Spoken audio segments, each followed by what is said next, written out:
France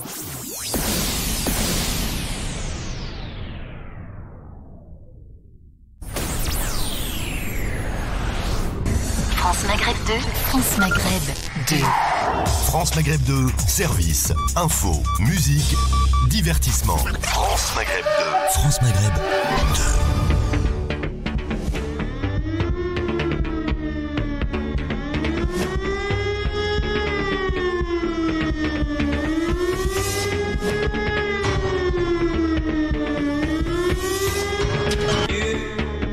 Christophe sur France Maghreb 2.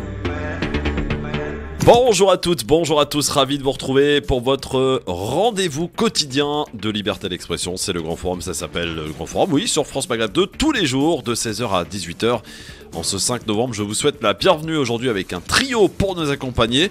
Sherazade Bimorgan sera là dans un instant, l'ingénieur du groupe.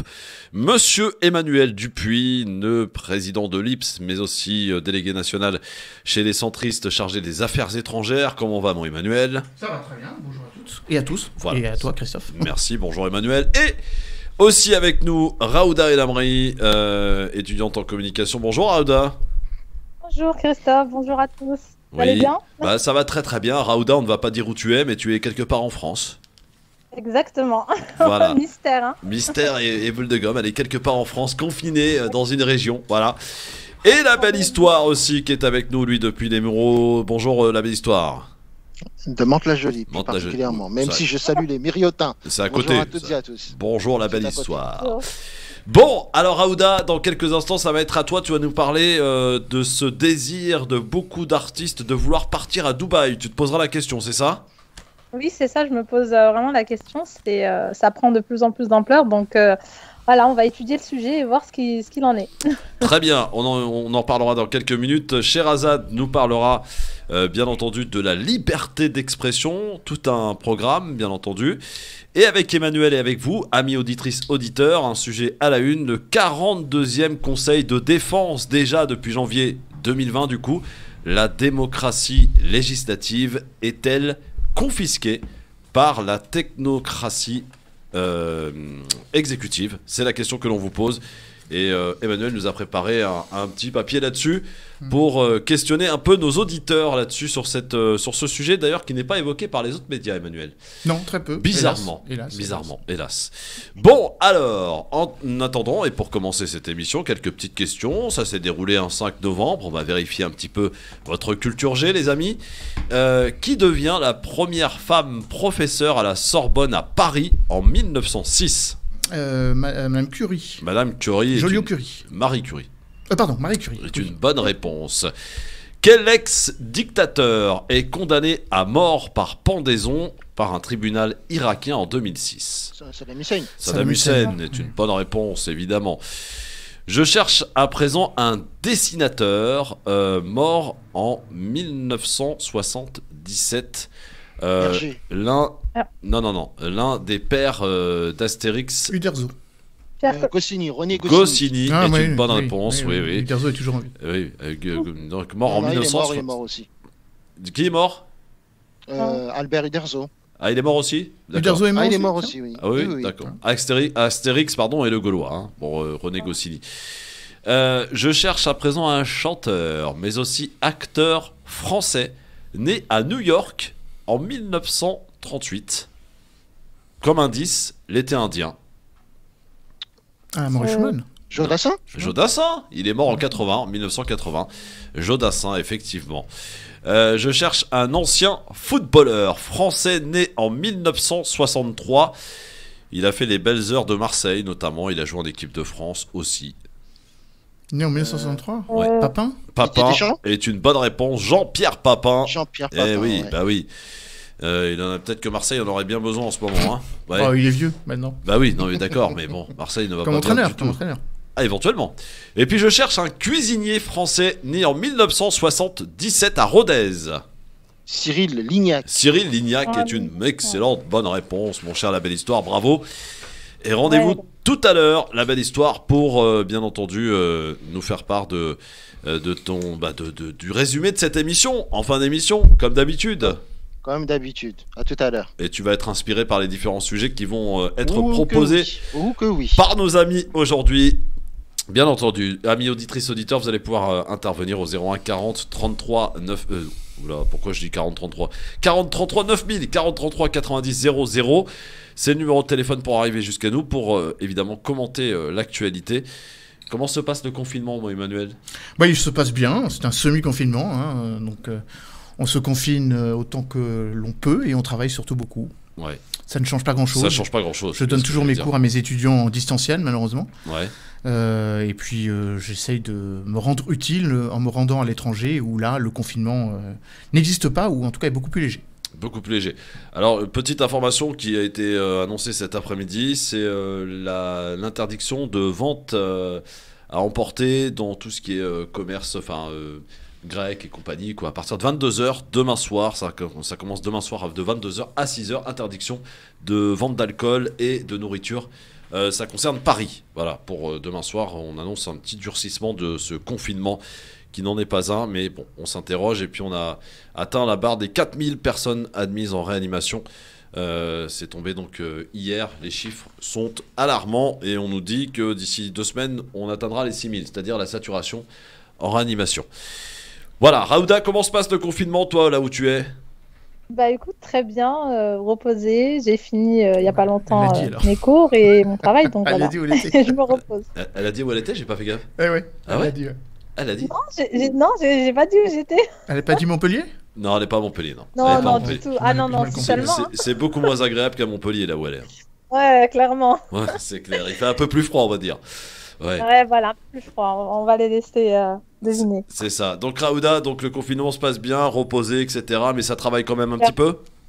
Oui, un petit peu, mais voilà, pour l'instant, c'est repos, donc c'est vrai que c'est un semi-confinement, comme il a dit, donc ça va. Je trouve que c'est pas énorme.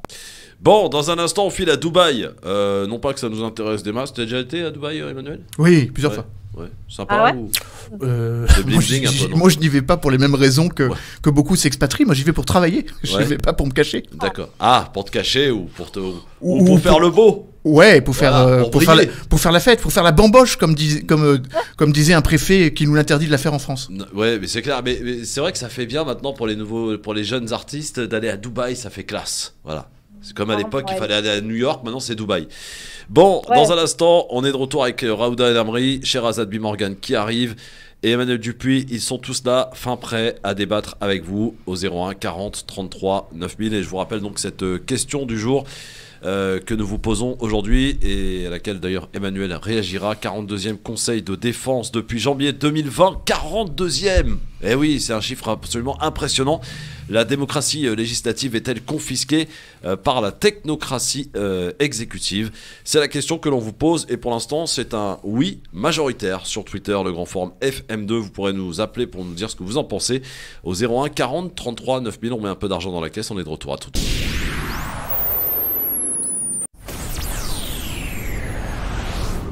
France Maghreb 2, France Maghreb 2. Et ben voilà, l'équipe elle est au complet, les amis. Raouda El Amri, Emmanuel Dupuis et donc Sherazade Bimorgan. Bonjour Sherazade. Bonjour Christophe. Comment ça va ? Très bien, et toi ? Oui, drôle de confinement, dis donc. Oui, effectivement. Bon.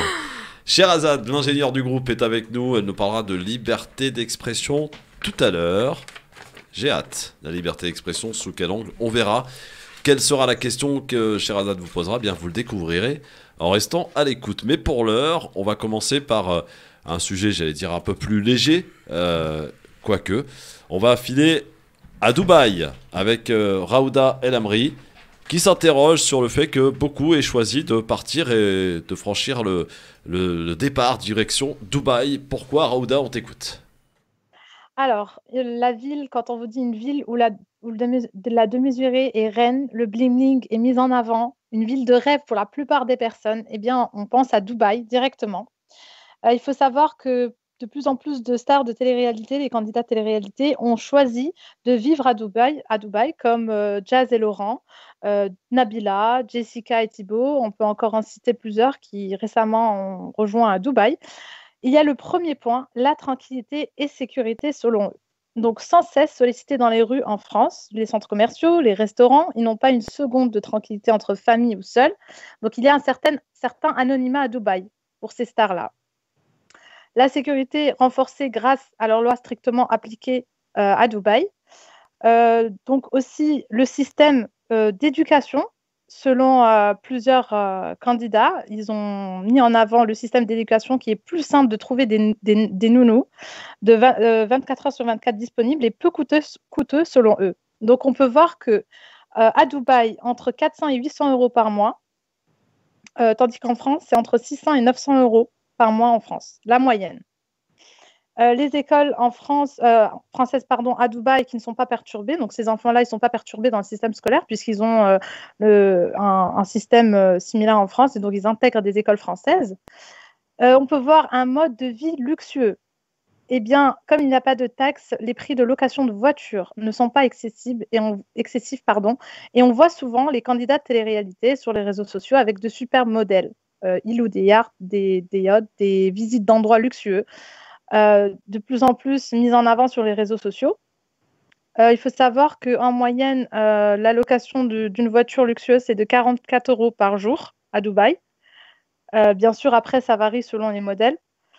Les sorties, eh bien, il y a régulièrement des musées qui ouvrent, l'opéra, les expositions dans les quartiers asiatiques, donc le côté superficiel aussi de Dubaï. Il faut savoir que c'est une ville cosmopolite avec plus de 90% d'immigrés. On entend des langues, donc français, anglais, arabe. L'un des endroits préférés des influenceurs sur place. Il y a plusieurs restaurants français qui se sont implantés à Dubaï. Et donc, la météo pour en arriver. La météo, un climat agréable. Il faut savoir que le jour où il fait moins bon à Dubaï, il se mesure à 20 degrés. Un quotidien agréable. Il y a aussi les plages à proximité de leur maison, des piscines le plus souvent chez eux, des vacances selon eux toute l'année, sauf en été. Ces fameuses stars fuient le pays pour changer d'endroit où il fait moins chaud. Financièrement, on arrive à la fiscalité. À Dubaï, il n'y a pas d'impôt. En revanche, il y a 5% de taxes sur tous les produits et services à Dubaï quand on consomme. Donc, l'impôt, par contre, à payer en France s'appliquera pour les influenceurs, donc ces stars qui ont une société sur place, mais pas au logement. Et donc, il existe tout de même cette taxe indirecte sur les locations, les produits, services, etc. Et donc, la plupart, comme on peut voir et qu'on a suivi sur les réseaux sociaux, ont créé leur entreprise à Dubaï, comme Nabila, Nab Cosmétiques ou Jazz Laurent avec leur site sportif Paris Sportif.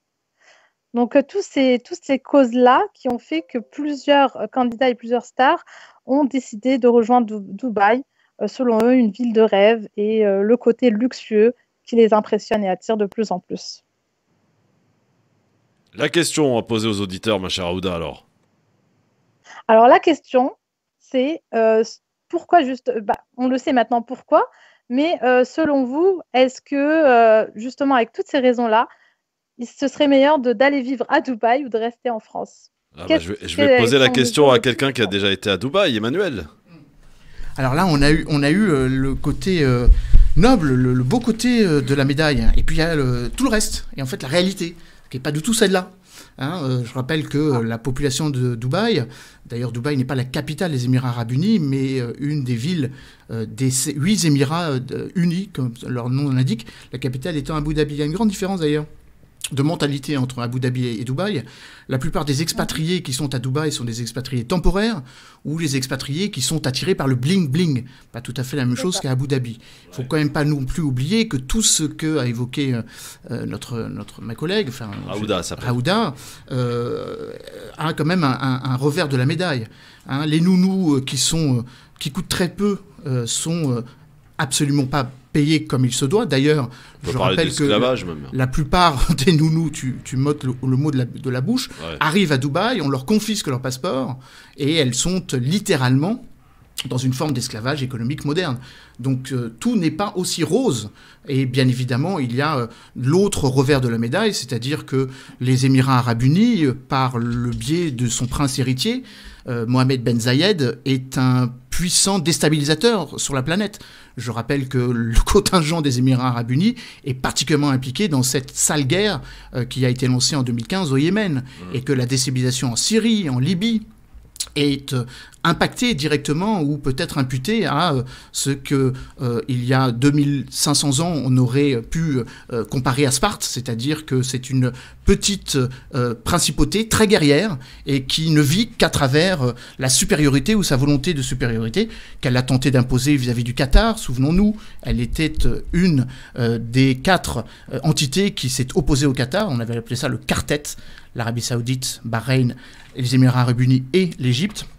Donc je serais beaucoup moins attiré. Et puis, j'ai oublié encore son prénom. Raouda a raison de rappeler que c'est avant tout pour des raisons fiscales que les gens sont à Dubaï. On se délocalisait ou on s'installait en Europe, au Luxembourg, dans les îles anglo-normandes, aux Pays-Bas, à une époque encore en Belgique, et maintenant on va aux Émirats Arabes Unis, notamment à Dubaï, car quand vous arrivez à Dubaï, vous avez des facilités d'installation. D'ailleurs, beaucoup d'entreprises qui agissent en France ont leur siège social ou ont une bicéphalité de leur siège social à Dubaï.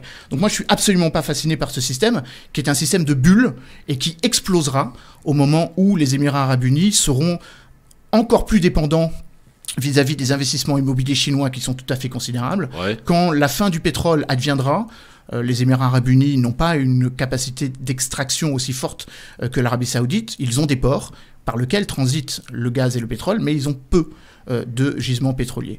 Et donc je pense que à force de se mettre tout le monde à dos, et qui plus est leurs voisins, à un moment ou à un autre, la note sera particulièrement salée. D'ailleurs, les Émirats Arabes Unis sont activement protégés par une sorte de bouclier qui fait que leur proximité avec l'Iran les rend indispensables en termes de négociation ou de médiation, mais que s'il y a un conflit, ils seront les premiers à être touchés. Sherazade, après tout cela, ça te donne envie d'y aller ? Mais en fait, justement, est-ce que la question c'est pour aller vivre là-bas ou pour aller en vacances ? Ah oui, c'est une bonne question. Vivre, nous dira Aouda, vivre, comme ces stars. Ou s'installer fiscalement, installer leur entreprise, voilà. C'est ça. Pas la même chose. Oui, justement, ça dépend par rapport à vivre là-bas, constituer une famille pour ses enfants, tout ce qui est question santé, éducation scolaire, etc. Je pense que ça nécessite avoir beaucoup d'argent pour vivre bien là-bas. Il faut avoir beaucoup d'argent pour vivre là-bas à Dubaï Bien.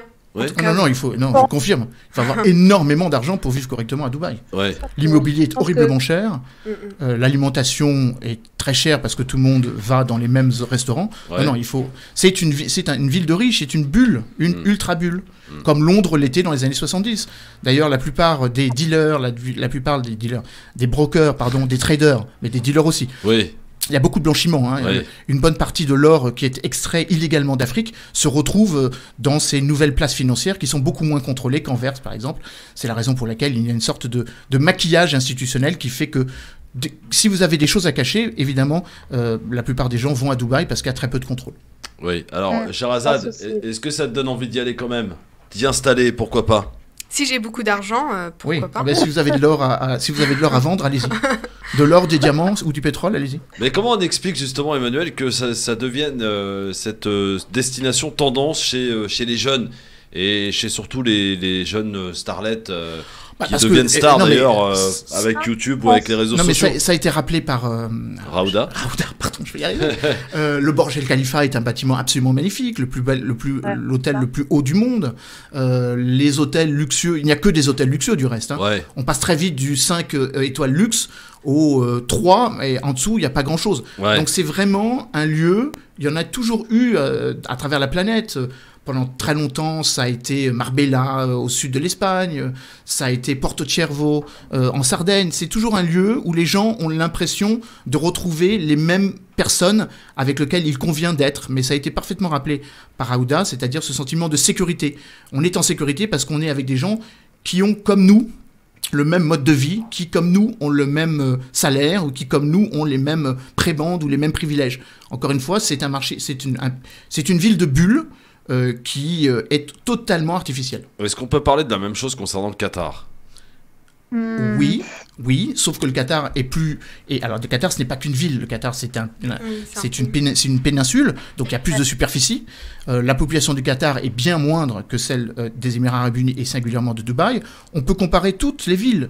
Manama, la capitale de Bahreïn, évidemment Kuwait City, comme je disais Abu Dhabi, qui est la capitale administrative, ou Mascate pour Oman, avec la différence c'est que Mascate est moins urbanisé que les autres. Oui, toutes ces villes se ressemblent, toutes les villes ont à peu près la même capacité d'attraction ou d'attractivité, à la différence que le Qatar a quand même 28% des réserves mondiales de gaz, ce qui lui donne une petite assise financière qui durera plus que les pierres qui ont été construites à partir des années 90 à Dubaï. Bon, en tout cas, pour fuir un petit peu ce climat, parce que hier, nous avions un auditeur qui nous confiait son envie de repartir au bled en Algérie parce qu'il en avait marre. Bon, bah, ceux qui veulent prendre la destination de Dubaï, bah, c'est pas une belle carte postale comme ça, mais une fois qu'on y est... Je peux rajouter quelque chose ? Oui. Je pense qu'ils ne pourront pas y rentrer, car les autorités des Émirats Arabes Unis sont particulièrement vigilantes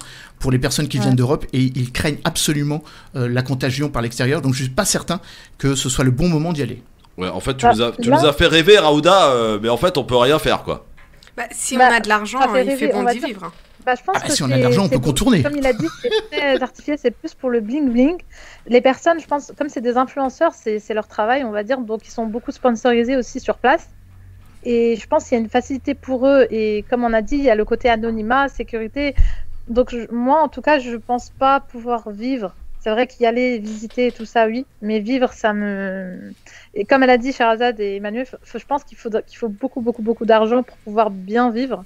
Très bien vivre même à Dubaï. Bon, est-ce que ça vous fait envie? Tiens, appelez-nous 01 40 33 9000. Est-ce que vous avez envie de partir dans cet endroit du monde pour se refaire, pourquoi pas créer une petite famille là-bas, ou pour emmener en tout cas vos enfants dans une tranquillité, si vous avez somme toute un peu d'argent, parce qu'il faut en avoir. Et il y a toutes ces parts d'ombre aussi qu'Emmanuel a souligné. Justement, alors c'est vrai que c'est beaucoup moins cher pour pouvoir avoir une babysitter, mais ou une femme de ménage, etc. à la maison, sauf que c'est la plupart. Alors, une esclave philippine, appelons les choses comme elles sont. Il y en a aussi beaucoup qui viennent du Maroc, paraît-il. Oui, enfin, il y a beaucoup de gens qui sont exploités, beaucoup de Bangladeshis. La plupart des personnels de maison sont Bangladeshis ou des Philippines. Et je peux vous dire que leurs conditions de vie ne sont pas du tout celles qu'on voit dans les hôtels de luxe.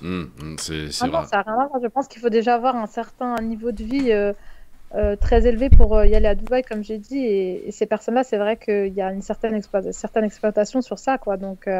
Bon, en tout cas, il n'y a que Sherazade qui a envie d'y aller, en fait, hein, c'est ça? Il y a tout de même une certaine sécurité qu'on ne trouve pas dans d'autres pays. Oui, tu peux avoir une sécurité ailleurs aussi. Oui, mais par exemple, moi j'ai une amie qui est partie vivre... Pas de risque d'attentat, c'est ça ce que vous voulez dire? Non, c'est une chose tout bête. J'ai une amie qui est partie vivre là-bas. Ouais. Et elle me dit, voilà, j'ai déjà laissé mon portefeuille, mon téléphone, je reviens, il est là. C'est pas quelque chose qu'on va trouver... Il y a toujours dans quelques... démocratie, j'allais dire, de façade, ce phénomène de l'ultra-sécurisation. Oui, quand vous arrivez dans le pays, vous êtes suivi en permanence par des caméras, donc tout le monde sait exactement ce que vous faites. C'est une société où les libertés individuelles sont un petit peu sacrifiées, justement pour assurer cette sécurité collective. Il y a des sociétés qui l'acceptent, mais disons que c'est un petit peu loin, en tout cas moi personnellement, de ma manière de concevoir ma liberté d'expression ou ma liberté de faire ou de ne pas faire un certain nombre de choses. Alors qu'ici, on gueule parce que notre liberté est restreinte. Là-bas, c'est pire, hein, c'est rien quoi à côté. Vous n'avez pas le droit de gueuler. Vous n'avez pas le droit de gueuler, effectivement. T'as pas le droit de gueuler, effectivement, là-bas. Oui, Rauda. Il y a beaucoup de personnes qui sont à Dubaï actuellement en vacances. C'est incroyable, hein. Oui, ça c'est la tendance. C'est beaucoup chez les jeunes aussi. Je sais, moi, pour avoir un fils de 18 ans... il veut absolument m'emmener là-bas. Moi, ça m'intéresse absolument pas. On va aller ailleurs dans le monde, il n'y a pas de souci, mais franchement, ce genre de truc ne m'intéresse absolument pas. Des villes qui se sont construites comme ça sur le bling-bling et sur celui qui aura le plus gros hôtel du monde, celui qui fait du ski dans le Sahara. Enfin, voilà quoi.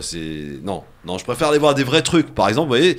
S'il y a un pays à aller voir, c'est la Malaisie, par exemple, hein, Manuel? Oui, absolument. La Malaisie, c'est à voir. Il n'y a pas que la Malaisie, l'Indonésie, ou même l'Indonésie, ou même la Thaïlande. Juste à côté, Oman, c'est magnifique. Oman, très bien.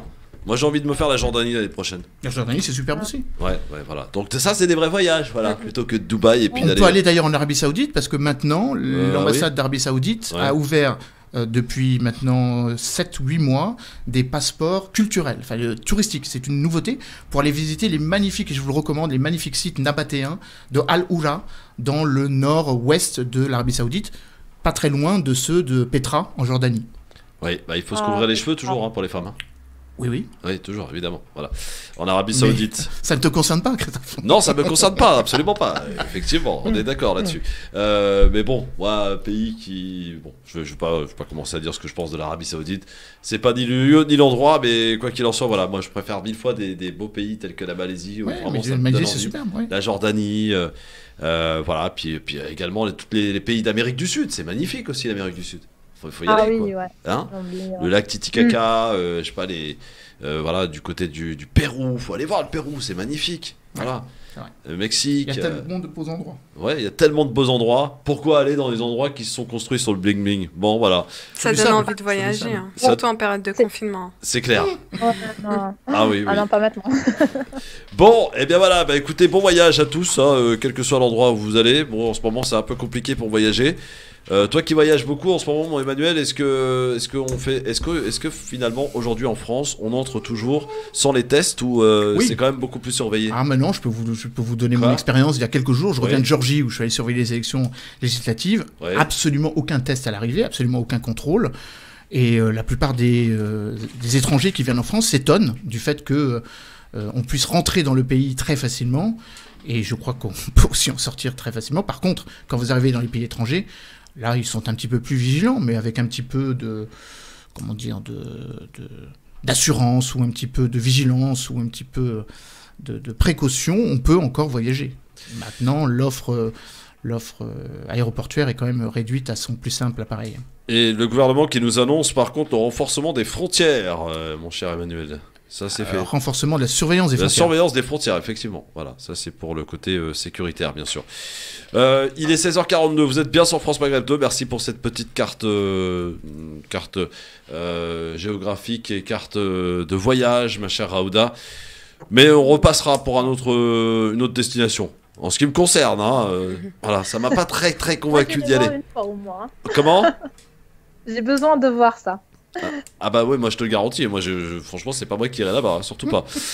Bon, en tout cas bon voyage quel que soit l'endroit où vous allez, et c'est vrai qu'en période de confinement, parler un peu de voyage, d'éloignement, ça fait du bien, même si on peut pas franchement le faire, mais ne serait-ce que d'y penser déjà, c'est déjà partir quelque part. Allez, dans un instant, on va parler d'un autre sujet, c'est ce fameux 42e Conseil de défense, 42e déjà depuis janvier 2020.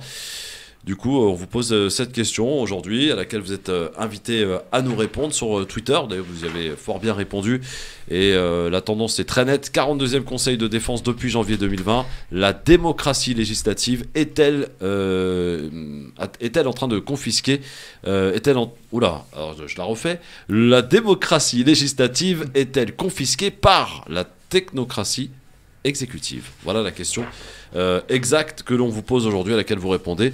Emmanuel Dupuis nous expliquera pourquoi dans un instant. Ne bougez pas, restez bien avec nous sur France Maghreb 2. C'est le LGF avec Sherazade Bimorgan qui va partir à Dubaï, avec Raouda qui va rester là, et Emmanuel aussi. Enfin, il va partir, mais pas à Dubaï. À tout de suite. France Maghreb 2, France Maghreb 2. Elle s'appelle Sherazade Bimorgan, est avec nous, Raouda El Amri et Emmanuel Dupuis sur France Maghreb 2 aujourd'hui pour m'accompagner.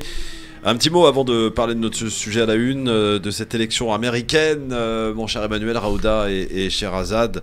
On ne connaît pas encore le vainqueur, même si on peut commencer à s'aventurer à dire que quand même Joe Biden fait figure de grand favori, visiblement, au vu de ce qui se dessine, hein, Emmanuel, non? Il lui reste 6 grands électeurs pour atteindre le chiffre fatidique des 270 grands électeurs. Donald Trump, je crois, en a 214, mais enfin, il reste encore une dizaine d'États qui n'ont pas encore totalisé ou comptabilisé la totalité de leur vote, notamment avec le vote électronique. Il y a quand même eu 100 millions d'Américains qui ont voté, c'est quand même 40 millions de plus que la... Participation record. En termes de vote anticipé et de vote par correspondance, oui, 40 millions de plus par rapport au scrutin 2016, pardon. Est-ce 2016. qu'on peut dire, Emmanuel, que finalement c'est la crise du Covid qui l'a La crise du Covid fait perdre? joue en faveur de Trump, pour une raison simple.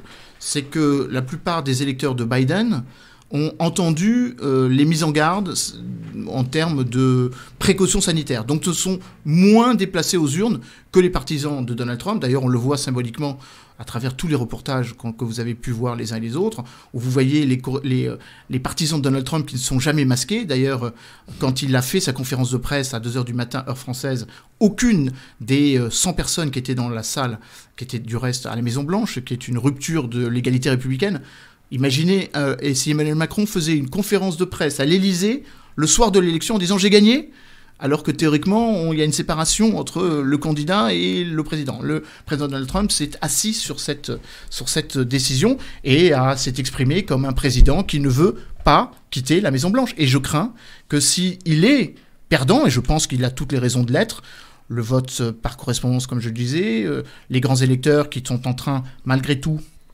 d'être plutôt dans le camp républicain, dans le camp démocrate, le président Donald Trump ne semble absolument pas avoir envie de quitter son poste. Ouais. Est-ce que, Sherazade, tu as suivi un peu ces élections américaines? Oui, un peu. Et justement, j'ai vu que c'est Trump qui est parmi les derniers comptages.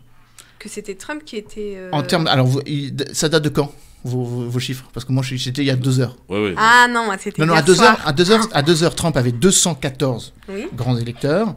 Et Biden devait en avoir 264. 264, donc il lui manque 6. Oui, non, c'est Biden qui est en tête. Non, il est en Mais tête depuis un moment, il se trouve qu'il y a 10 régions, enfin 10 États qui sont fortement créatrices de grands électeurs. Nevada, c'est une dizaine. Michigan, ça doit être une quinzaine. Pennsylvania, ça doit être aussi une douzaine, une quinzaine. Et donc du coup, si l'un ou l'autre gagne ces États, en fait, Biden peut stagner, ne pas en avoir plus. Par contre, la dynamique peut être du côté de Trump, qui pourrait en récupérer une trentaine s'il gagne 2 ou 3 États. Et c'est là où le jeu peut s'équilibrer. Et c'est ce vers quoi il souhaiterait aller. D'ailleurs... Est-ce que le vote par correspondance peut lui être favorable à Trump? Parce qu'on peut peut-être difficilement évoquer... Non, c'est pour ça qu'il veut l'arrêter.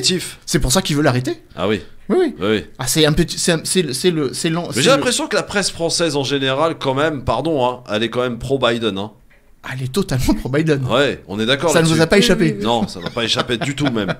Qu'il y avait une volonté de la presse française qui d'ailleurs de la presse européenne. Dispositif assez exceptionnel quand même. Toutes les chaînes d'infos de télé étaient en direct toute la nuit, etc. Et même encore cette nuit pour suivre un peu ce qui se passe parce qu'on ne connaît pas les résultats. C'est d'ailleurs rare. Depuis 2000, c'était pas arrivé que le jour même on ne connaisse pas le gagnant du futur président. Se pose la question aujourd'hui, il y a quelques médias qui la posent, Donald Trump, même s'il perd, acceptera-t-il de quitter la Maison-Blanche? Ça c'est autre chose. Et est-ce qu'il faut craindre on va employer le terme, une guerre civile aux États-Unis? La population est tellement vraiment dans une situation hyper critique en ce moment que vraiment on est à flux tendu partout, Emmanuel. Oui, alors on peut le craindre. Alors évidemment, moi je ne suis pas devin, donc je ne sais pas si c'est vraiment vers quoi on tend à aller. Il y a quand même une certitude, et d'ailleurs Donald Trump l'a dit dans sa conférence de presse tardive d'hier soir, de toute façon, il s'en remettra au juge. Et donc là, malheureusement, le rapport de force lui est très favorable. Sur les 9 juges de la Cour suprême, 6 sont républicains. Donc, et d'ailleurs, une a été nommée il y a 2 semaines à peine même. C'est justement pour ça qu'elle a été nommée et que ça avait scandalisé les Américains et singulièrement les démocrates. Donc si effectivement la juge Barrett, qui ne fait pas la différence, il y a 6 républicains, donc c'est pas une de plus. Il y avait de toute façon une majorité.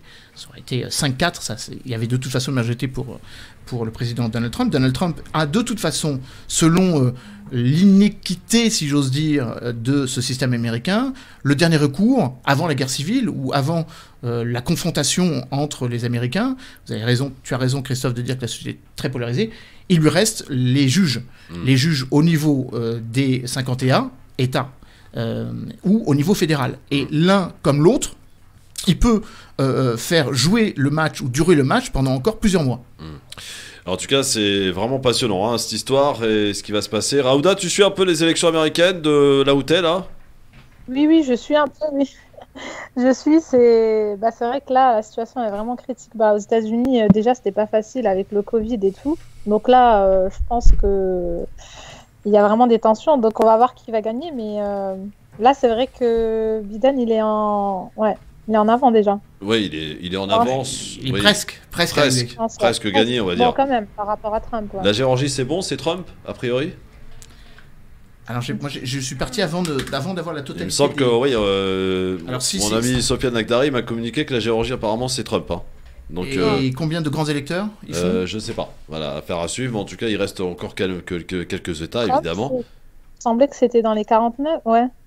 La Géorgie, ça doit être une quinzaine, Une peut-être. quinzaine, ouais, une quinzaine. Oui, 15. Ce qui le ferait remonter à peu près à 230. 230. Donc, ouais. en fait, s'il en gagne un ou deux de plus, combien il en a 230. Il en a 230, ça y est? Non, mais ça, On va réactualiser nos chiffres, hein, Emmanuel. Hein. D'accord. Non, ça c'était avant ça. Voilà. Ça, c'était avant. Ouais, on va réactualiser les chiffres, les amis. Si des chroniqueurs du LGF nous écoutent, là, qui nous aident un petit peu, parce que c'est important d'avoir les chiffres. On va regarder les chiffres. Voilà, on va regarder en direct, les amis. Voilà, sur le grand forum. Et vous, auditeurs, qui suivez un peu cette élection, 01 40 33 9000, pour nous appeler, pour nous dire un petit peu où on en est dans cette élection. Et on pourrait voilà, peut-être avoir le gagnant de cette élection, peut-être ce soir ou la nuit prochaine, hein, parce que voilà. Je suis plus sceptique que toi. Oui, non, mais bien entendu. Ça, c'est en étant optimiste, bien entendu, parce que c'est loin d'être gagné. Je sais qu'il y a alors côté Trump, il y a une déclaration attendue à 17h30 heure de Paris. Biden, au dernier chiffre, est à 264. Oui. Et Trump, 214. Donc il n'a pas bougé pour l'instant. Non. Donc la Géorgie, pour l'instant, c'est pas encore, Non, pas encore. fini. Voilà. 214, 264. Est-ce qu'il peut encore inverser la tendance, Trump? Ouais. Ouais, Oui, il peut bien sûr. encore. Ouais. D'accord, donc tout est possible. Oui, s'il gagne, alors j'ai pas les chiffres en tête, mais s'il gagne 2 ou 3 États qui sont fortement pourvoyeuses de grands électeurs, il peut effectivement rattraper. Et Géorgie, effectivement, c'est Trump. Je viens de vérifier. Trump, et combien de grands électeurs? 214. 16, je crois. Ils disent pas le nombre de grands électeurs? 16 voyez. grands électeurs. Alors donc du coup, il est à 230, Trump. Ok. 230. Oui, ça ferait donc effectivement que si la Géorgie est remportée par Trump, 230. 214 plus 16, 230. 230, on est d'accord. Donc vous voyez, il y a 34 de différence. Donc il suffit qu'il gagne 2 régions, encore une fois, qui créent de nombreux grands électeurs. Je pense que ça doit être le cas pour la Pennsylvanie. La Pennsylvanie, c'est pas fini, hein, je crois Et que le Nevada. La Pennsylvanie, Trump est en tête avec 20 grands électeurs. Ah, voyez, 20, regardez, plus. ça ferait 254. Voilà, donc il en reste 10 de différence. Et je pense qu'il reste la Caroline du Nord. Ouais. 15 grands électeurs. 15 grands électeurs. Voilà, ou le Nevada. Le Nevada, ça va être 12. Tout est encore possible, les amis. Nevada, j'ai... Tout est encore possible, Nevada, c'est pas encore tout à fait fini cette histoire. Effectivement, la Floride c'est... La Floride, c'est gagné. C'est gagné, Ouais. c'est Trump. Oui, ça c'est Trump. Bah, évidemment, oui.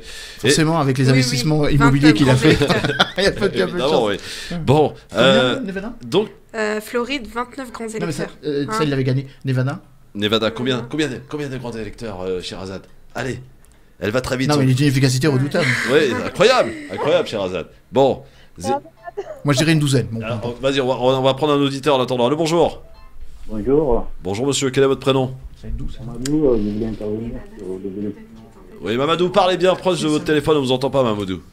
Oui, Bah si, ça lui suffit je pour je voulais intervenir sur Trump, là, Oui, allez-y, Mamadou. Vous nous appelez d'où d'abord? de Grenoble. De Grenoble. Mais par contre, tu parles pas bien devant ton téléphone, s'il te plaît, Mamadou. Fais un effort. D'accord, merci. On n'entend rien, Mamadou. Dépêche-toi, fais un effort. Enlève ton kit main libre ou enlève ton haut-parleur, fais quelque chose. Ouais, mais là, vous Voilà, m'entendez? super, nickel, Mamadou. Alors, Alors, pour les élections, vous voulez que j'intervienne? bah, on t'écoute, t'es en direct, mon Mamadou, Ouais. vas-y. D'accord, je suis André, que pour Trump, effectivement, c'est pas la démocratie ou la technocratie, c'est pas ça, parce que bon, Trump, c'est un président, il y a eu des témoignages, donc il tient à à ses promesses à lui, tout ce qu'il a promis qu'il va faire. C'est vrai qu'il n'a pas enlevé la dette américaine, mais c'est quelqu'un qui est intègre envers lui-même, qui fait confiance envers lui-même. Il a dit c'est des fraudes. Non, il s'est jugé lui-même, parce qu'à chaque fois, on juge les gens en fonction de soi-même. Et effectivement, il avait confiance en lui. Il pensait que le peuple américain le soutiendra. Or que sur ce côté-là, il n'est pas le savoir.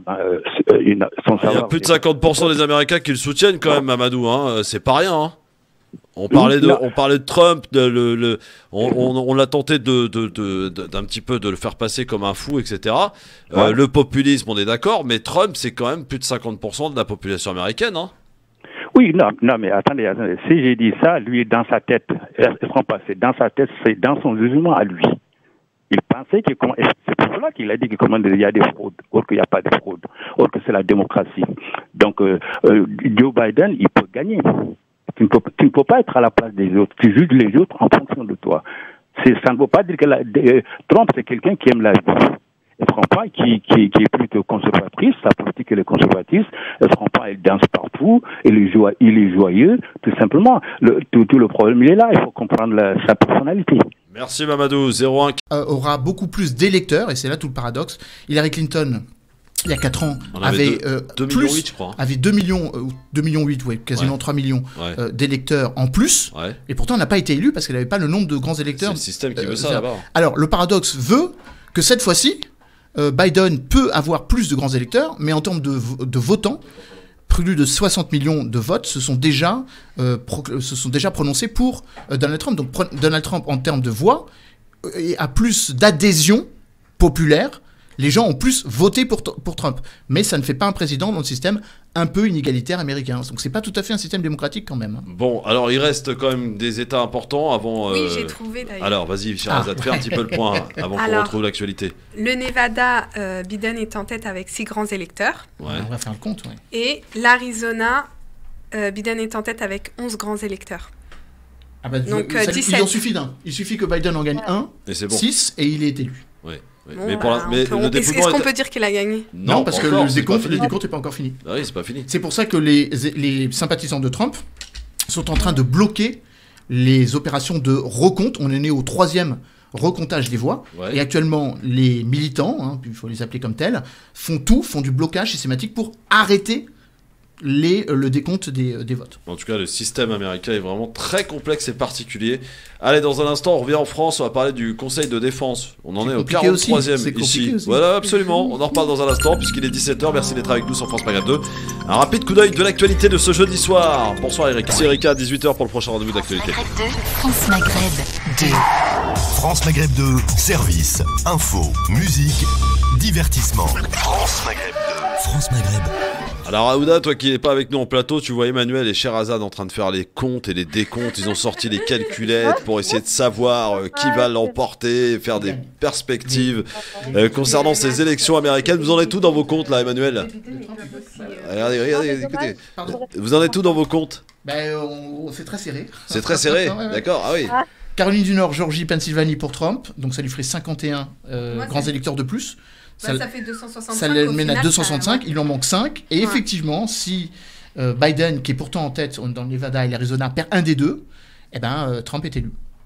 Ah ouais, donc comme quoi, rien n'est fait. Ouais. Si Biden perd le Nevada ou perd l'Arizona, ou dit autrement, s'il ne gagne pas ces 2 États, il lui suffit d'un pour gagner. De toute façon, Trump, en gros, pour résumer, Trump peut reconquérir et regagner plus de votes et plus rapidement que Biden.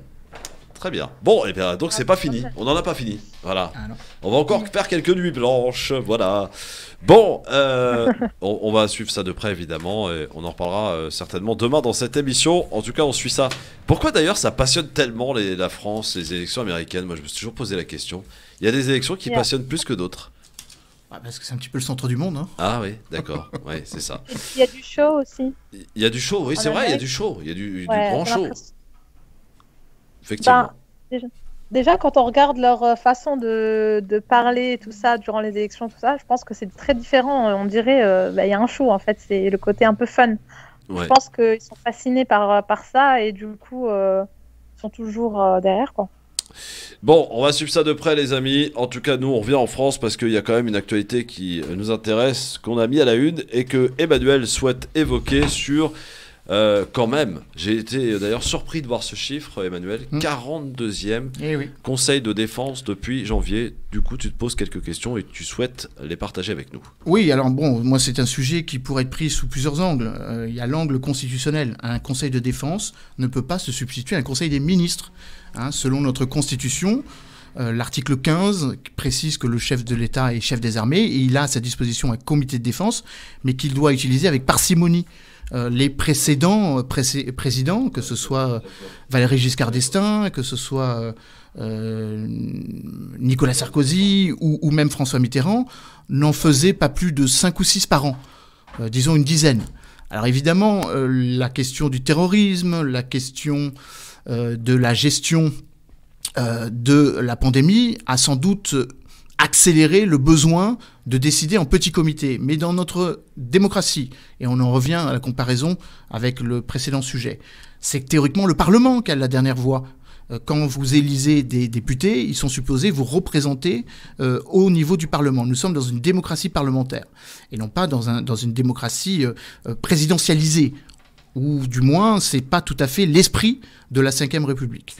Donc je pense qu'il y a une sorte de addiction aux lois d'exception ou une sorte de pensée très jupitérienne, comme on a coutume de le dire, où l'on se plaît à prolonger l'état d'urgence. On est quand même dans la 6e prolongation de l'état d'urgence, nonobstant le petit incident qu'il y a eu, petit couac qu'il y a eu à l'Assemblée nationale, où les députés de la majorité n'étant pas en nombre suffisant, n'ont voté la prolongation de l'état d'urgence que jusqu'au 14 décembre. Je rappelle que le gouvernement... En deuxième lecture, ça a été prolongé. Oui, deuxième lecture jusqu'au parce qu'ils ont dû procéder à une rectification. C'est la raison pour laquelle Olivier Véran est venu. C'est le privilège du gouvernement de remettre en cause un amendement qui avait été voté.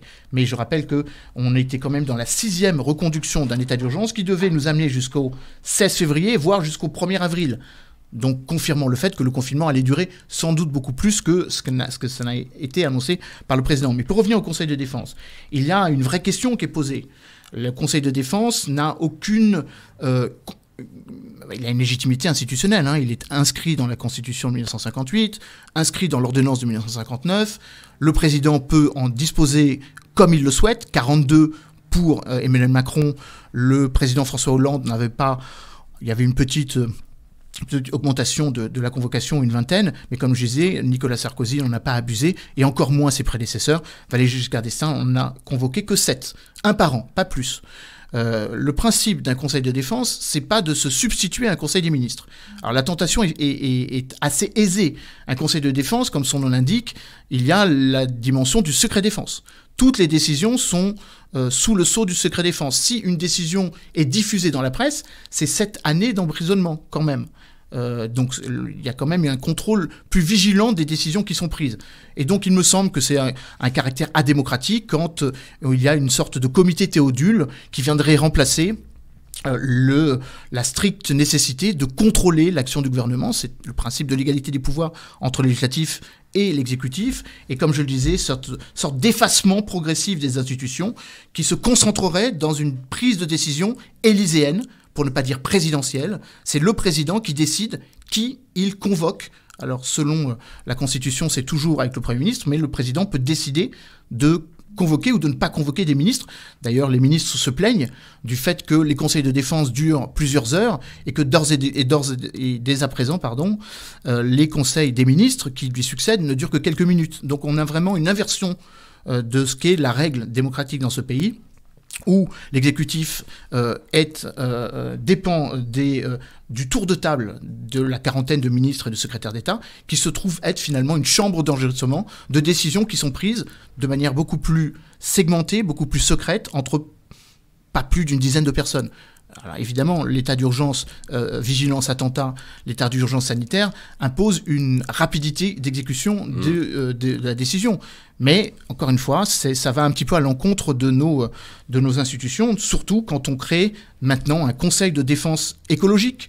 et qui n'a aucune espèce de réalité institutionnelle, comme un état d'urgence sanitaire. Ça n'existe pas, l'état d'urgence sanitaire. Il y a l'état d'urgence, l'article 50, alinéa 1 de la Constitution. On a créé quelque chose pour ne pas dire que nous étions dans ce paroxysme que nous permet la Constitution, mais que nous n'avons quasiment jamais utilisé, si ce n'est pendant la guerre d'Algérie. Donc il y a sans doute un intérêt pour moi, qui est un intérêt académique ou un intérêt, j'ose dire, pédagogique, à voir que le président a décidé qu'il était plus simple de ne plus avoir recours à l'Assemblée nationale, le gouvernement par ordonnance, par décision cachée ou décision en tout cas moins médiatisée que celle des conseils des ministres, même si le président qui pratique le « en même temps » a là aussi induit une nouveauté, alors que les conseils de défense, littéralement, devraient rester secrètes, et que les décisions du conseil de défense devraient rester secrètes. Maintenant, il y a même une conférence de presse pour dire ce qui a été décidé en conseil de défense. Ouais. Donc c'est un renversement total de l'ordre institutionnel de la Ve République. Sherazade, du coup, la question qu'on pose, 42e Conseil d'État depuis janvier 2020 seulement, la démocratie législative est-elle confisquée par la technocratie exécutive? Du coup, après ces explications d'Emmanuel, on tente d'y voir un petit peu plus clair. Est-ce que c'est inquiétant en soi? Et justement, je voulais poser comme question, quel est l'objectif en soi de ce conseil lorsqu'on l'invoque? C'est pour c'est pour procéder à des décisions plus rapidement qu'un conseil des ministres. Un conseil des ministres, vous avez une quarantaine de personnes autour de la table, quand tous les ministres sont réunis, donc les 32 ministres plus les secrétaires d'État, et donc forcément chaque ministre veut briller, et donc veut défendre de manière oratoire ses dossiers, avec des arbitrages, qui sont ceux qui subtilement qui naissent de l'équilibre entre le président et le Premier ministre. Le président gouverne, le président préside, et le gouvernement, article 20, gouverne. Donc là aussi, il y a une sorte de bicéphalité qui trouve une sorte d'arrangement ou une sorte de compromis à l'occasion des conseils des ministres. Conseil de défense, c'est pas du tout comme ça. C'est le président qui décide son agenda, qui convoque qui il veut, habituellement depuis l'état d'urgence sanitaire, maintenant pour la 6e fois, reconduit le ministre de la Santé, le ministre de l'Économie, le ministre de la Défense, le ministre des Affaires étrangères, le ministre de l'Intérieur, le directeur général de la Sécurité extérieure, le directeur général de la Sécurité intérieure, le coordinateur national pour la lutte antiterroriste, le coordinateur national pour le renseignement, ainsi de suite. Donc, mais en soumettant au préalable déjà une proposition? Non. C'est le président. C'est le président qui décide, c'est le roi Macron, Sherazade. L'ordre du jour est préparé par le secrétaire général de la Défense et de la Sécurité nationale, mais selon des impulsions du président. J'ai besoin d'avoir une loi sur le séparatisme. Préparez-moi ce qui devrait être les fondements d'un projet de loi sur le séparatisme. Ce n'est même plus discuté, encore une fois, ce qui devrait être, encore une fois, l'équilibre des pouvoirs, où le pouvoir exécutif a la possibilité de faire des projets de loi, les parlementaires ont la possibilité de faire des propositions de loi. Donc une sorte de navette, qui plus est avec deux assemblées. Qui a provoqué la colère de l'opposition d'ailleurs. L'opposition a le double sentiment de ne pas être associée à l'Assemblée. C'est ça. Et on a le sentiment que l'Assemblée n'est même pas écoutée, on n'est plus écouté à la présidence. Regardez comme moi dans les hôpitaux ce qui se passe.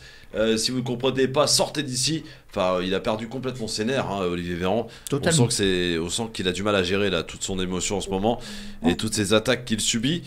Quoi qu'il en soit, 42e Conseil de défense quand même. Du coup, on se pose quelques questions. Et autre chiffre inquiétant, c'est le 6e Conseil de défense, avec celui qui s'est tenu hier, depuis 15 jours. Donc, c'est-à-dire qu'il y a une accélération encore plus rapide de ces dernières semaines. Faut-il s'en inquiéter, Aouda?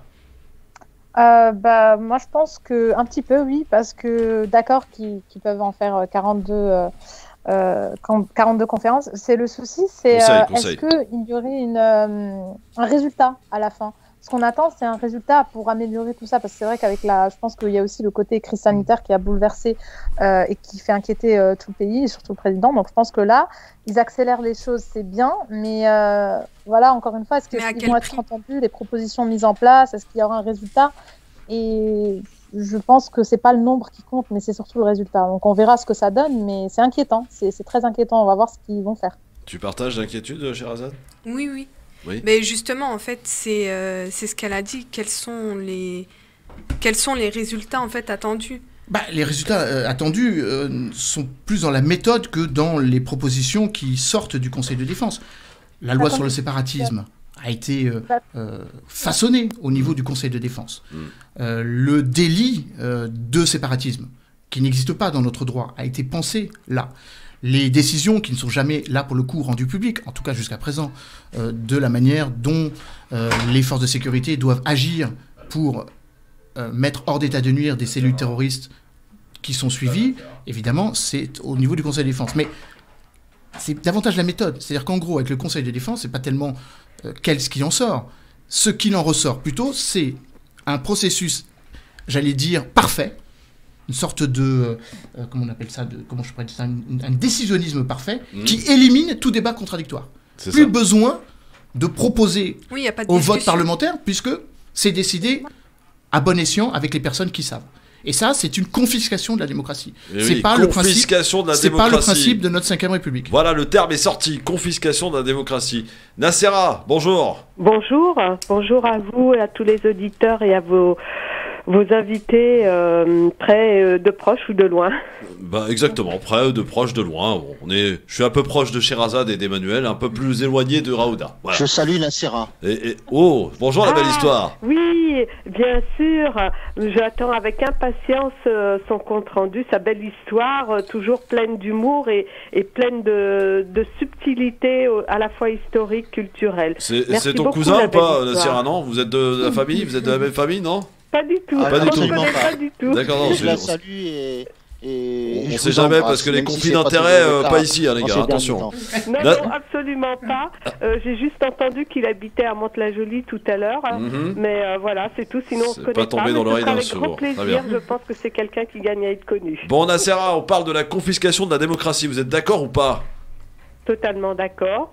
Pour la simple raison que mon analyse, elle est que nous sommes dans une crise sanitaire, nous ne sommes pas en guerre. Donc je ne comprends pas pourquoi il y a un comité de défense contre qui? Quelqu'un nous aurait attaqué? Quelqu'un projette de nous attaquer? Ou on projette d'attaquer quelqu'un, un autre pays?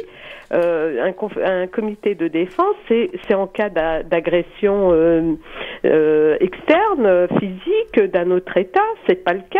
On est en crise sanitaire, oui, mais pas en guerre et ni en projet de guerre.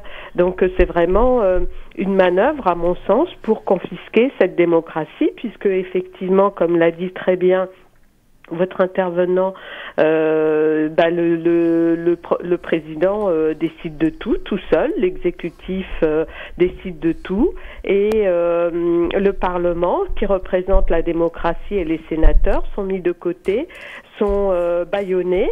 En plus, ceci est dangereux parce que du coup, les ministres sont sous le secret défense, donc on ne peut plus intenter aucune action juridique contre eux. Ni contre les décisions qu'ils ont prises, puisque ce sont des décisions qui relèvent d'un niveau de guerre. Et je pense que M. Macron, comme je l'avais dit, a certaines qualités. C'est un grand communicant. Il sait dire ce qu'il veut à son interlocuteur, ce que veut entendre son interlocuteur, plus exactement. Et puis je trouve que si on remet en perspective, lors de son premier discours avant le confinement, il nous avait déjà parlé de guerre. Je pense que c'est pas innocent. Quand il nous avait dit, donc il y a quelques mois déjà, nous sommes en guerre, c'est pas innocent, il préparait le terrain. Donc je pense qu'on glisse vraiment vers un État non démocratique, autoritaire, totalitaire, pour pas dire bientôt une dictature. Bon, enfin, dictature quand même, les mots sont forts, hein, Nacera, parce que la dictature, la vraie... effectivement, voilà. Mais il y a quelques mois, il y a certaines choses auxquelles on ne croyait pas et qui se réalisent aujourd'hui. Très bien. Merci pour votre questionnement et analyse, ma chère Nacera, et je vous dis à très bientôt et merci de votre passage par le Grand Forum. Bien entendu, votre émission 01 40 33 9000, on s'interroge sur cette démocratie. Est-elle en danger au vu de ce qui se passe et de la manière dont Emmanuel Macron, le président de la République, fonctionne avec ses ministres qui, pour certains, ont perdu un petit peu leur nerf, à l'image de Olivier Véran à l'Assemblée nationale. Vous avez vu dans quel état il était? C'était terrible de le voir comme ça, Véran, là. Là, ce sont surtout les mots qu'il a prononcés qui sont inacceptables. C'est inacceptable, oui, inacceptable. C'est ce qu'on dit aussi. D'ailleurs, toute l'opposition réunie, que ce soit de la France Insoumise, je crois que c'était Mathilde Panot qui l'a repris, et Christian Jacob, le président des LR, ils étaient d'accord sur le fait que c'était inacceptable de la manière dont il s'était exprimé devant l'Assemblée nationale. Voilà, avec cette phrase de partez d'ici ou sortez d'ici. Voilà, quand on n'est pas d'accord avec un ministre. Et c'est vrai qu'on a tendance un petit peu du côté des LREM, Emmanuel, à jouer un petit peu avec le fonctionnement de cette assemblée. Quand on n'arrive pas à faire voter une loi, on n'hésite pas à la faire revoter en deuxième lecture. Enfin, c'est du grand n'importe quoi et alors, de l'amateurisme chez beaucoup. Oui, si tu m'autorises un petit commentaire. Non, après la pub. Voilà, okay. Pas de problème. Comme ça, on te fait un peu de teasing, le commentaire d'Emmanuel à suivre. Et dans un instant, on va aussi parler de liberté d'expression. Bah, c'est lié quelque part finalement, hein, la liberté d'expression, suppression de la démocratie. Avec Sherazade Bimorgane, restez avec nous, c'est le grand forum. Ici, on se dit les choses vraiment. La langue de bois, ça n'existe pas sur France Maghreb 2. Pas, du moins, pas pour l'instant. Et tant que je serai là, en tout cas. France Maghreb 2, France Maghreb 2. Ah, ils font connaissance, hein, nos chroniqueurs. Hein. C'est la première fois que Emmanuel et Sherazade se rencontrent. On se déconfine. Ils se déconfinent de fort belle manière. Emmanuel Dupuis qui est avec nous aujourd'hui, je rappelle, président de l'IPS. Qu'est-ce que l'IPS, l'Institut Prospective et Sécurité en Europe. IPSE d'ailleurs. IPS, oui, absolument, IPS. Et également délégué national chargé des affaires étrangères chez les centristes. Il est centriste, notre Emmanuel. Absolument. Pas comme le président de la République. Non. Il est de droite ou de gauche? Il est plutôt radical, notre président de la République. Hein. Ah, radical. Ouais. Ah. Enfin, au sens littéral du terme. C'est-à-dire que parfois, c'est vrai qu'on parle beaucoup de radicalisation. Oui, il aime pas trop le débat, en fait. Hein. Je pense que ça peut le caractériser. La meilleure façon de le caractériser, c'est qu'il aime pas trop la contradiction. Il est très jupitérien, il est très vertical. Donc, voilà. Ouais, très bien. Sherazade Bimorgane est avec nous aussi, ingénieur. Comment ça va, ma Sherazade? Très bien. Je te sens un peu soucieuse aujourd'hui. Non, pas du tout. Non, ça va. Très bien. Raouda va bien aussi, Raouda El Amri, qui est avec nous. Oui, très bien. Très bien, ça va. Raouda, qu'est-ce que tu fais dans la vie, rappelle-nous? Je suis dans les ressources humaines et donc j'ai fait une formation audiovisuelle. Une formation audiovisuelle dans les ressources humaines, c'est très bien. Et Samir du 95 qui nous rejoint côté auditeur, puisqu'ils sont là et au rendez-vous fidèlement, bien entendu au 01 40 33 9000. C'est vrai que ce rendez-vous, ça devient un rendez-vous incontournable pour beaucoup, hein, le grand forum. Samir, n'est-ce pas? Oui, tout à fait. Bon, tu fais quoi? Je voulais intervenir concernant la question, est-ce que la démocratie est en danger? Oui. Elle n'est pas en danger, elle est complètement harcelée de tous les côtés. Aujourd'hui, je pense pas qu'on utilise la démocratie, on la contourne. Et ça arrange pas beaucoup, ça arrange pas beaucoup les politiques. Mais aujourd'hui, il faut vraiment se défendre pour reprendre cette démocratie qui est magnifique. Et depuis la fin du mandat de Chirac, si on regarde bien, les politiques ont commencé à jouer avec les mots. Aujourd'hui, vous vous rendez compte, en 2020, on a une définition claire sur la laïcité. Et encore aujourd'hui, personne n'arrive à la traduire, sauf les textes.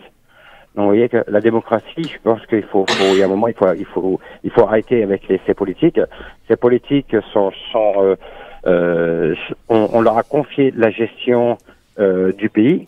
Maintenant, s'ils sont pas capables de le faire, il faut tout simplement se réunir et puis demander une nouvelle, des votes, quoi. Je recommence à zéro parce que là on abuse. Vous êtes radical pour le coup. Ah, Samir, vous êtes radical pour le coup. Non, parce que moi je me suis radicalisé depuis un bon moment. Oula appelez stop radicalisation là. Pharos. Non, mais il y a un numéro vert aussi qui a été mis en place par le ministère de l'Intérieur. Attention, hein, Samir, je vais appeler moi. Non, mais justement, je me suis radicalisé dans la démocratie, c'est-à-dire que vous vous rendez compte, on est toujours en train de se justifier par les textes. Il faut arrêter. Il y a un moment donné, il faut arrêter. Même il n'y a pas très longtemps, tous les médias américains, ils se sont pris à la France en leur disant arrêtez. Pourquoi cette Macron leur a répondu. Vous voyez, donc il y a un moment, il faut arrêter. Est-ce que le gouvernement en place joue avec nous? Oui. Est-ce qu'ils utilisent les textes et détournent la démocratie et la Constitution? Mais bien sûr que oui. Il faut arrêter de se leurrer. pense. Aujourd'hui, dès qu'il y a une perquisition, c'est vrai qu'on est les premiers à se plaindre. Non, il faut laisser faire. On est en droit. Et si on n'est pas d'accord avec ce que la justice a rendu, on peut aller à la Cour européenne.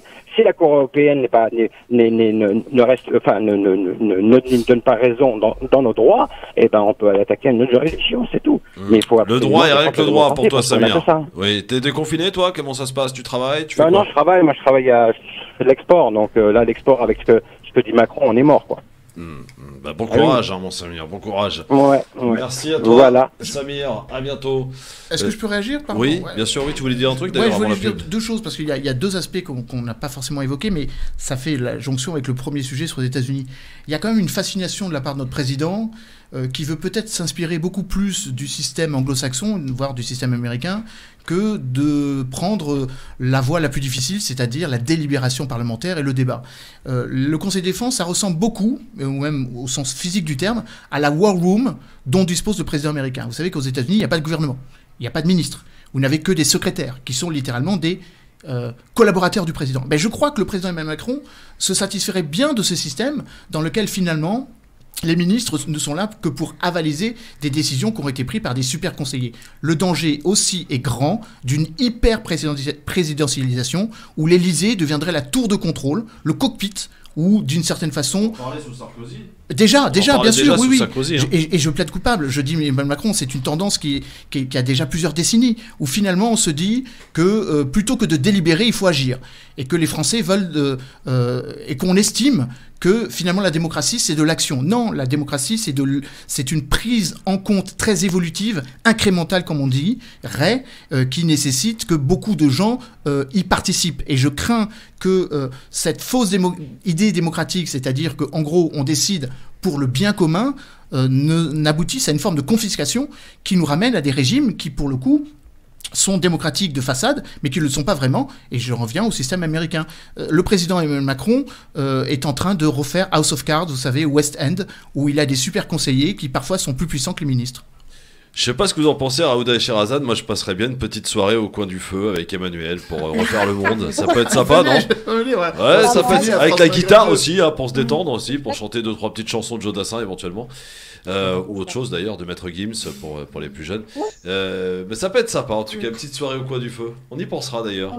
Ouais, pendant les soirées confinement, ça peut être sympa. Ouais. Bon, bah oui, effectivement. Bon, alors on va parler maintenant d'un autre sujet qui, ma foi, peut être quelque part assez lié avec ce que l'on vient d'évoquer, quoique on va voir sur quel axe va nous mener Sherazade en parlant de la fameuse liberté d'expression. Sherazade, nous sommes tout oui. Merci Christophe. Lettre à la liberté. Ô toi, liberté, une lumière tu nous as donnée, une union tu nous as élevée, des droits tu nous as inspirés, un bien, tu nous as confié. Ô toi, liberté, qui es-tu réellement? Des sens divers et variés t'ont été donnés. Tu as évolué à travers les années. Des philosophes t'ont vénéré et des lois ont été constituées. Pourtant, tu restes toujours aussi nuancé. Ô toi, liberté, mais alors, quel est ton but?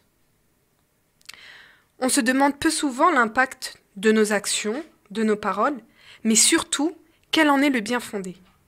Augustin disait, la liberté ne consiste pas à choisir entre le bien et le mal, mais à se déterminer infailliblement du bien. Une lumière ne peut être assombrie. D'autant plus qu'être libre n'a jamais signifié faire ce que l'on veut. Sinon, ça serait l'anarchie.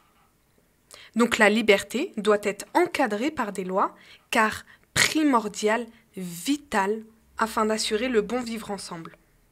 La liberté est donc bien le droit de faire tout ce que les lois permettent, comme le disait Montesquieu. En conférant à chacun des droits, elles attribuent aussi des devoirs, qui sont la condition humaine de la liberté de tous. La liberté des uns ne doit pas annuler celle des autres. Il ne peut exister de liberté sans loi, c'est-à-dire sans la garantie que le pouvoir d'un seul ou de tous ne pourra attenter au bien et à la vie de chacun. Une liberté sans limite ne permet plus de vivre ensemble. La question vient naturellement. comment délimiter ces limites? Pour cela, il faut revenir à l'objectif de la liberté, le bien commun. Chaque individu peut avoir une liberté particulière, différente de la liberté générale. Mais dans le cadre du pacte social, la liberté particulière peut être contrainte de se soumettre à la liberté générale. La liberté générale n'équivaut pas à la liberté de tous les individus, car ce n'est pas la somme de tous les intérêts particuliers dans la mesure où leur but peut être opposé, et n'étant pas inspiré par le bien commun, le plus souvent. Alors, afin de lutter contre ces groupes d'individus voulant accaparer la liberté générale et la détourner à leur profit, Rousseau a imaginé de créer une institution unique orientée vers le bien commun. C'est le législateur. Quelle est donc cette liberté générale? La définition de la liberté reste encore abstraite, même au niveau des lois, car tentant de la définir à tout prix, son objectif est plongé dans l'oubli. Une responsabilité propre à chacun de réfléchir et ainsi agir avec dignité et respect pour le bien de la société. L'intérêt commun étant lésé et ne sera jamais priorisé tant que l'on continuera à croire que l'intérêt individuel est le propre d'un succès. Alors, comment définir les limites de la liberté dans l'objectif d'un bien commun? C'est la question que tu poses aux auditeurs, auditrices, au 01 40 33 9000 et à Emmanuel aussi et à Raouda. Tiens Raouda, comment définir la liberté dans le droit commun, c'est ça?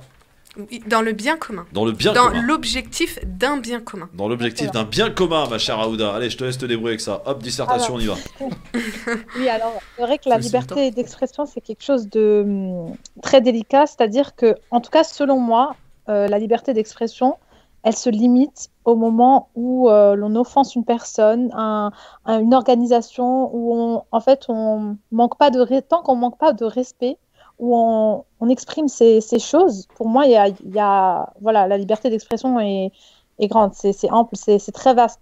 Mais pour moi, comme elle a dit, c'est donc dans le droit commun, c'est ça, dans le bien commun. Dans le bien commun. Tout le monde. C'est ça, dans le bien commun. L'objectif d'un bien commun, oui. C'est ça, dans le bien commun. Donc, pour vivre tous ensemble, c'est sûr qu'il faut une limite, qu'il faut des limites dans la liberté. Donc, cette limite, pour moi, c'est donc de ne pas nuire aux personnes, c'est-à-dire je sais pas, de mettre en avant des propos qui sont pas bien du tout, c'est-à-dire qu'ils vont rabaisser la personne, humilier, et donc de ne pas respecter ces personnes-là ou les organisations. Pour moi, tout le reste n'est pas... Voilà. Emmanuel, c'est quelque chose, c'est ça, la liberté d'expression pour moi. La définition de la liberté d'expression, Emmanuel. Oui, alors la prose de Sherazade était plus large que la liberté d'expression, c'était la liberté. Oui. En termes de... J'aurais pu mettre la chanson de Soul King, Liberté. en termes de... Oui, alors il faut rappeler aussi, et moi j'ai beaucoup aimé la planche présentée comme telle par Sherazade, dont on voit évidemment que c'est son métier de faire de l'élocution, et c'est très bien, moi j'aime beaucoup, c'est un beau métier, et moi il y a des mots qui résonnent pour moi de manière très significative. Je suis démocrate comme beaucoup, mais je suis en plus d'un démocrate républicain, et j'aime bien cette idée selon laquelle il y a une différence entre la démocratie et la République. Ouais, tu es Trump et Biden en même temps, toi. C'est extraordinaire. Je suis centriste. Ouais. Et j'aime bien cette idée selon laquelle la stricte observation de ce que nous donnent nos lois ne suffit pas. Et que la démocratie, ça se construit. C'est pas juste quelque chose qui est figé selon des normes juridiques. C'est ce que vous évoquez, droits et devoirs. Les institutions, le législateur ont des obligations vis-à-vis de leurs citoyens. Mais les citoyens ont aussi des devoirs vis-à-vis du pays, des règles juridiques qu'il doit suivre ou pas. C'est ce qui constitue le pacte social, finalement. Ah oui, et moi, j'aime bien cette idée très évolutive. Vous auriez pu rajouter cette belle phrase, vous avez fait de très belles citations, tu as fait de très belles citations, j'ai cette belle phrase que moi je cite en tant que pédagogue, on ne naît pas citoyen, on le devient. Je crois que c'est très important et ça sous-tend tout ce que tu as dit. Ça, c'est une phrase de Spinoza. Être né quelque part de Maxime Le Forestier. C'est une phrase de Spinoza. On devient citoyen. C'est-à-dire qu'en gros, c'est un processus. Moi, je voyage beaucoup à l'étranger et je vois toujours cette facilité qui consiste à dire, vous, Européens, donnez-nous votre démocratie. Nous allons copier votre démocratie.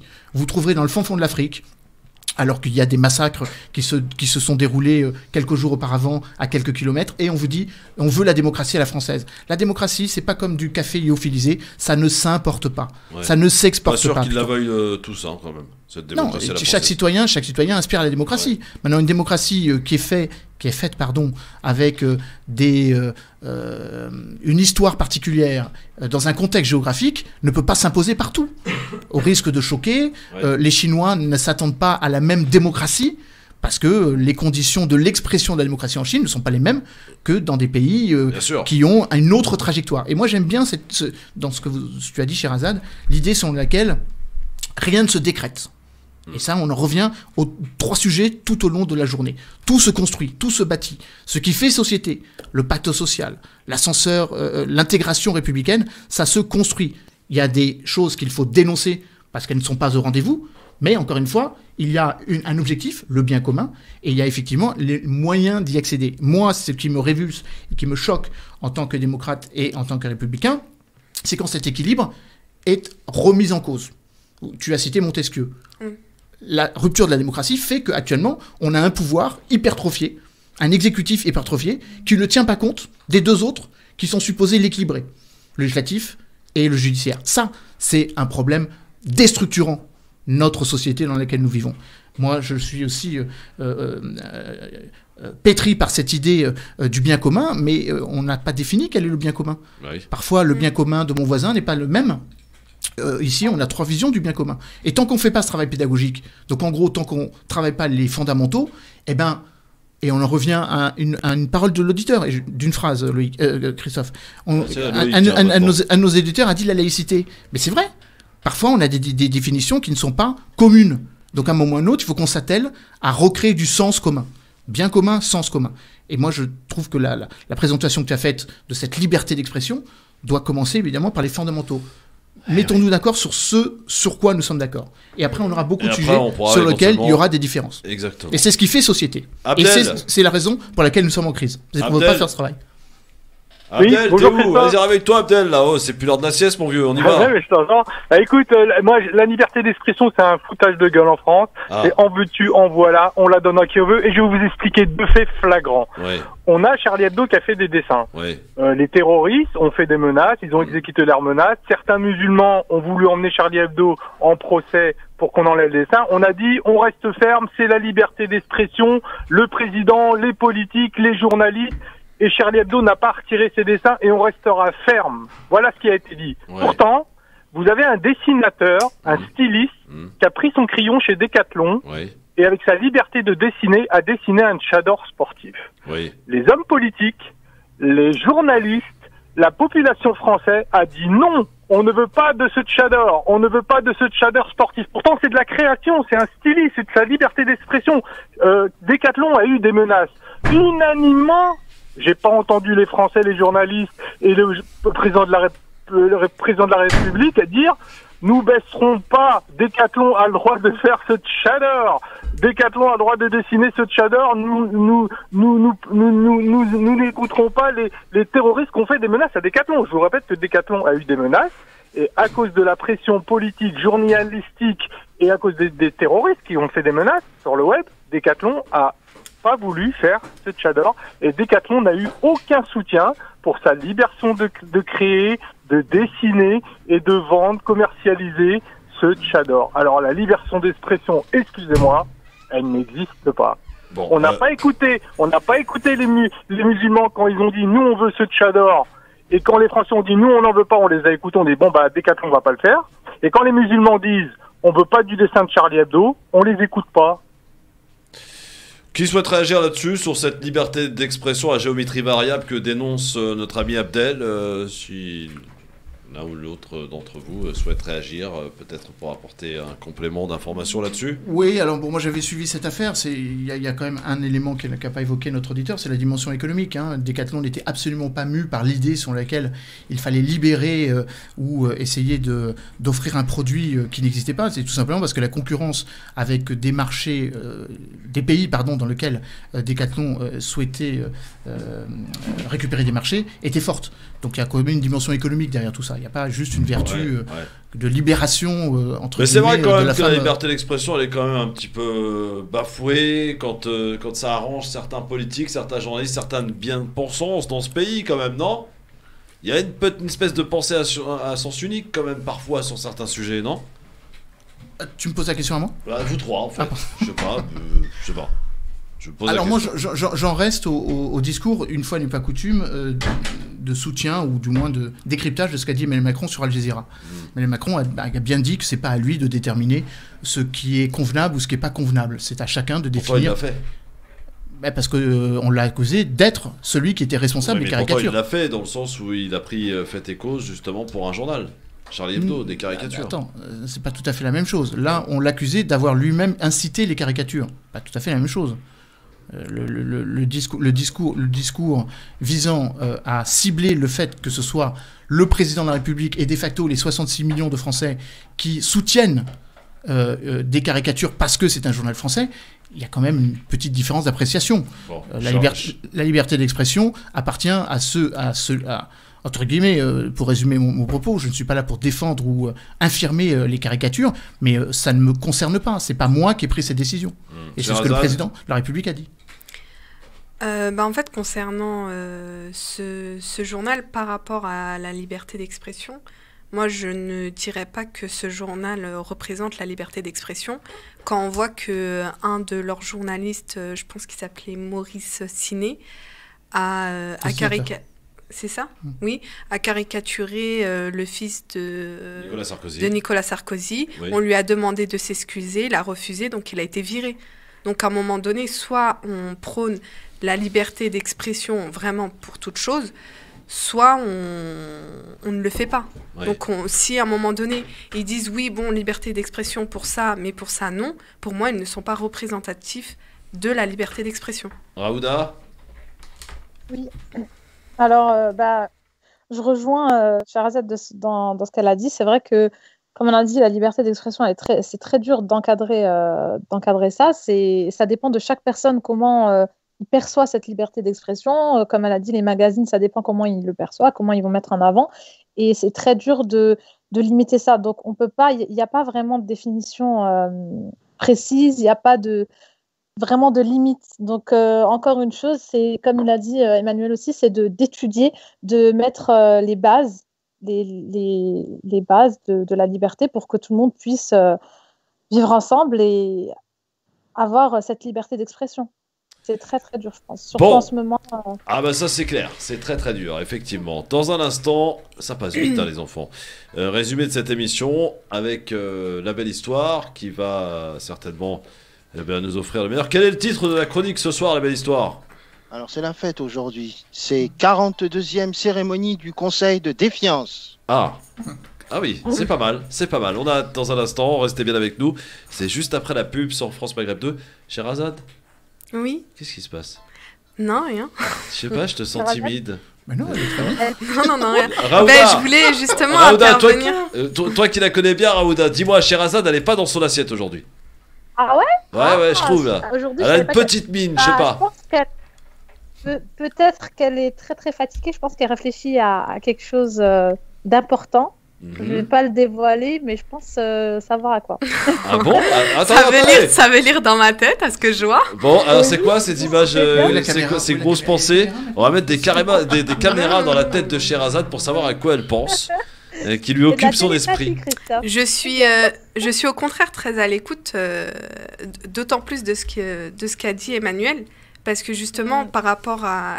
Elle veut la soirée au coin du feu. Non, c'est pas ça. Par rapport à mon discours, en fait, il a très très bien saisi et compris ce que je voulais dire, dans le sens où, par rapport à à la liberté, il faut en connaître déjà l'objectif pour pouvoir la définir. Et si l'objectif, c'est le bien commun, il faut déterminer quel est ce bien commun. Et une fois qu'on détermine le bien commun, c'est à partir de là, quand je dis déterminer le bien commun, c'est vraiment pour tous, c'est à partir de là qu'on pourra énoncer une liberté générale et s'y cantonner. Et en fait, il a très bien saisi cette nuance. Je voulais intervenir, mais bon, j'ai laissé tout le monde s'exprimer. En complément, la profondeur de ce qu'on a dit ici nous ramène à une question simple et qui, d'une certaine façon, différencie la religion et le savoir. Vous savez, pendant très longtemps, au moment de la Renaissance, on a fait la dichotomie entre croire et savoir. C'est-à-dire qu'en gros, il suffit de croire sans voir. Ben non, à un moment ou à un autre, on peut croire, moi je suis croyant, mais à un moment ou à un autre, il faut savoir. Et ça, c'est fondamental. La liberté libère l'esprit par l'apprentissage, par la connaissance. Et je crois qu'il faut la chérir et défendre cette liberté. Et c'est là peut-être où on a oublié que l'objectif d'avoir la liberté, ça ne veut rien dire. Dans un instant, le 42e conseil de défiance. Avec la belle histoire. Juste après la pub, à tout de suite. On va s'occuper de Sherazade.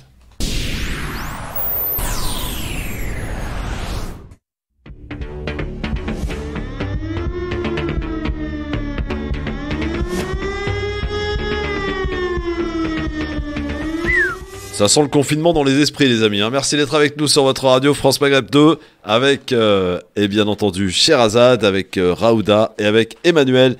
Et la belle histoire qui va nous livrer la chronique synthèse de cette émission. Le 42e conseil de défiance, c'est le titre de la chronique de la belle histoire. On t'écoute. 42e cérémonie du conseil de défiance.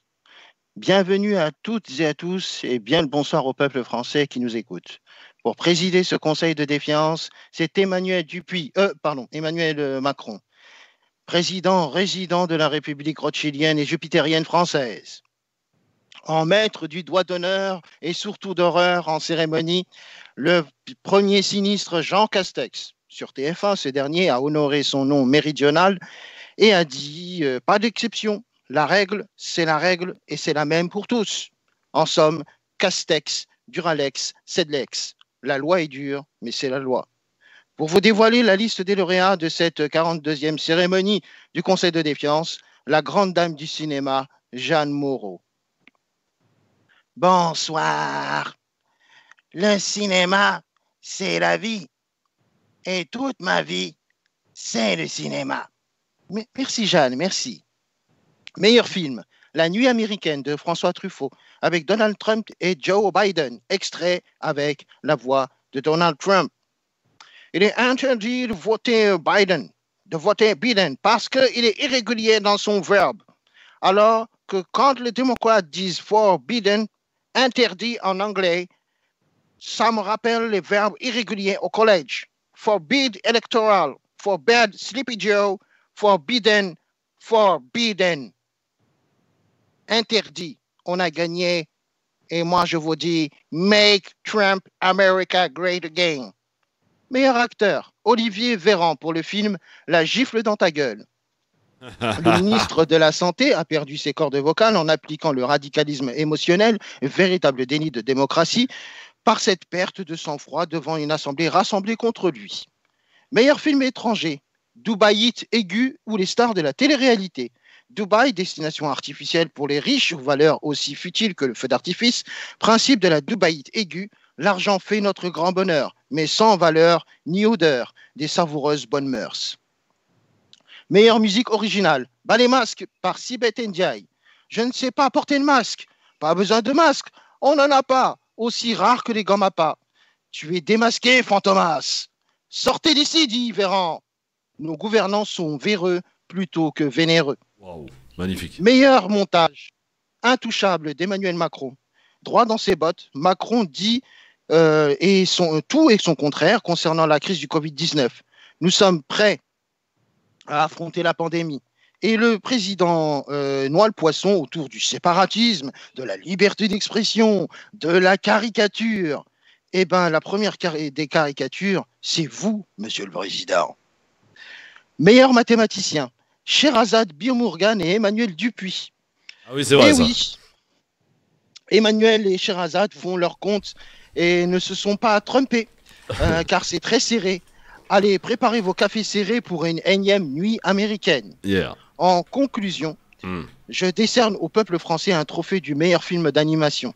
L'aventure, c'est l'aventure, car en ces temps confinés, nous sommes épris de liberté, et comme dirait Emmanuel Kant, la liberté est l'unique droit originel revenant à chaque homme en vertu de son humanité.